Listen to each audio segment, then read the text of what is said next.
777, and our phone number is 9833 1444. The time is 10:27. Hope you enjoy the music so far. Now I have a very, very special guest for you that I'm going to interview today. He's a lovely young man by the name of Joel Vyner, and I'd like to welcome you into the studio, Joel. Hi, how are you? I'm not too bad, thanks. How's yourself? Oh yeah, it's been a pretty good day. It's good, and you're looking forward to, you've got your guitar there, I can see. Yeah. You've got your guitar? Yeah, I'm not sure if you want me to play a couple of songs, so I thought I'd bring my guitar just in case. Okay. Just a couple of things I just want to ask you first. It's so nice to have you here with us at the studio. I'm very thankful to be here. Okay. And just give us a little bit about your background first. You play semi-acoustic guitar. Yeah, so I play semi-acoustic guitar and, you know, some tambourine, and foot tambourine as well. Mm-hmm. Sometimes when I'm busking or doing a show, I tend to have the two going at the same time. Okay. So when I was about in my early teens, my grandmother died, and I wrote one of my first songs called "And I," Yes. which is on the Summer Days album, and it was just about those last couple of months before she left us, and it affected me quite a bit because, you know, we'd moved from Australia to New Zealand to be with her for her last few months, and for my mum it was very important to be there for her for the last few months. So I wrote "And I," and it was just very important for me to have it on the first album. Okay. So after that I wrote a few more songs, and then I didn't write anything for many years until about 2011, and I bought a guitar.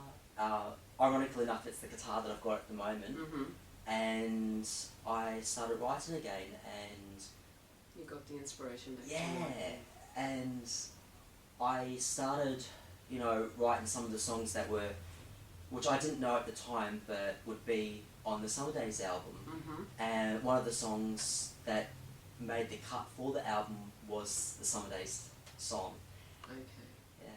Now, I believe you were on the X Factor. Can you tell us a little bit about that one? Oh, that was... Just how you felt. That was such an experience in itself.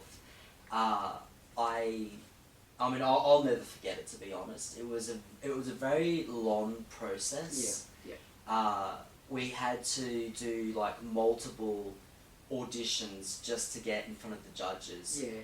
But I sung one of the most hardest songs that you could ever sing. I remember seeing you on and, there.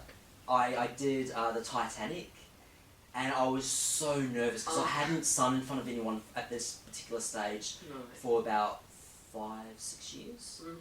And, you know, I just completely and utterly butchered the song. but in saying that, I did manage to get all the words correct, so it wasn't too bad. But I think it's also, you know, seeing Guy Sebastian for the first time, and you know, worried about what you know, Kyle Anderson was going to say. Which, you know, he was nice. He was nice. He you know, because I've seen him and sometimes he can be brutal. You know, so that was a bit nerve-wracking. But out of that experience, I was able to write a song called "First Time," which is about that experience of being on stage for the first, like a proper stage for the first time, and performing in front of celebrities, and so that was what "First Time" is all about, and that's on the first album. Oh, that's on your first album. That's on my first album, yeah. Okay. Yes, it would have been a bit scary your first time on TV and on stage, because Titanic would be a very hard song to sing. It goes up and down, and lots of chords and keys in it. Yeah. I usually could do it well back then, but ever since that audition, I tend to stay clear of that song, because it's just because you got that worry that you're gonna stuff it up. Yeah. So I tend to only sing it on a rare occasion when I feel a little bit more confident in my vocal. Well, you won't be singing that for us today. No. Okay. So all your songs, they're written by you. Yeah. You write your own songs, and they're based on true stories. Yes.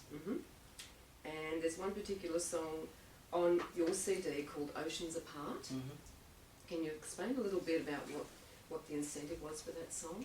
Yeah, so with Oceans Apart, it's actually about my sister and I, because we moved over to New Zealand in 2002, Yeah. and I moved back in 2009 because I wanted to come back home. You know, New Zealand never really felt like, you know, it always felt temporary for me. So when I moved back in 2009, I left my mum and my sister over there and moved back, and you know, I mean, I miss my mum as well, but my mum unfortunately had been unwell at the time, so she was in hospital a lot. Okay. And so my sister and I were running the house a lot, so we bonded quite a lot. Like we bonded close. Like we became more closer, Yes. you know, in hard times, which you usually do. And so when I moved back to Australia, it hit me so hard. Yeah.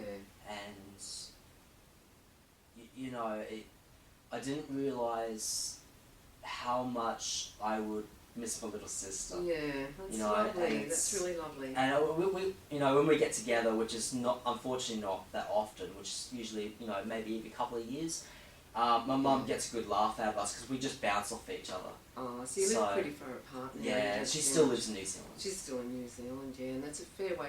If you're going by plane, it's not too far, but you've got to have the expense to go there, and and then you don't want to leave when you get there because you want to stay there with us. So yeah. Oh well, that's quite a nice story. And you started singing when you were 4 years old. Yeah. Wow, that's young. To be honest, I didn't have any shame back then, and so I used to sing in front of everyone. My mum told me stories of when I used to sing in front of all the older people at the line dancing club in New Zealand, because we've moved to New Zealand a couple of times. So the first time we moved over there, I was about 3 or 4 years old, and apparently I got up on stage and sung in front of all these older people. Wow, and you weren't shy or anything. I kind of wish that Mum had taken some video footage, because that would have been great. It would have been, wouldn't it? But I've got some video footage of me singing and dancing in my living room. Oh, so, wow, that's lovely. Oh, did you put that on YouTube at all? No, not yet. I've got it on.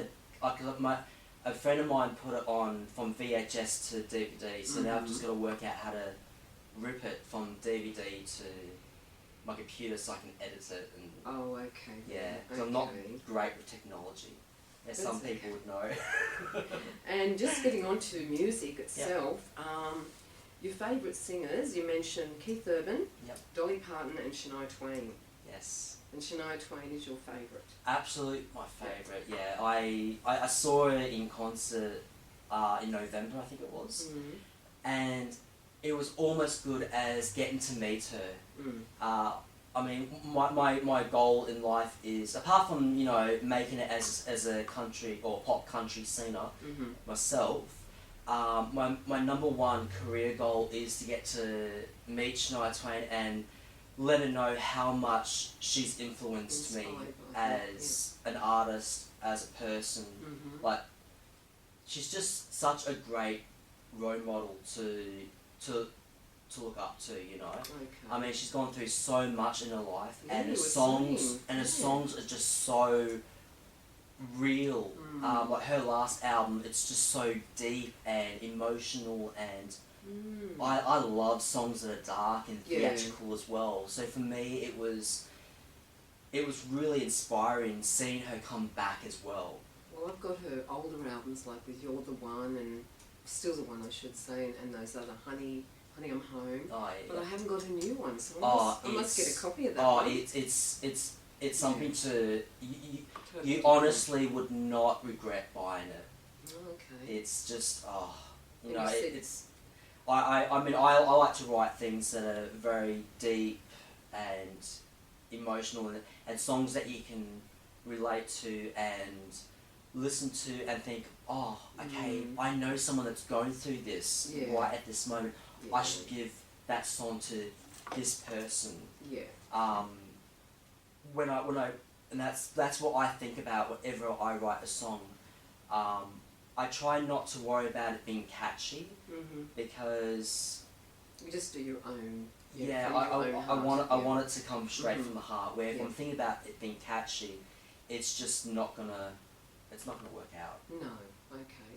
Well, before we have a little bit more of a chat, I might play one of your songs off your CD. So we'll just get that going. I've just got to put my glasses back on because I can't see a thing without them. Okay, so we'll have a listen to this one. This one's called, this is your Summer's Day one. Yep, Summer Days. If you like this video, give it a thumbs up, and don't forget to hit the notification bell and subscribe, because you'll see all the videos that I've done and all the videos that are coming out in future days, because I do a video every week. But yeah, hopefully you've enjoyed it. Share it with all your friends, and yeah, I'll see you next week. Bye for now.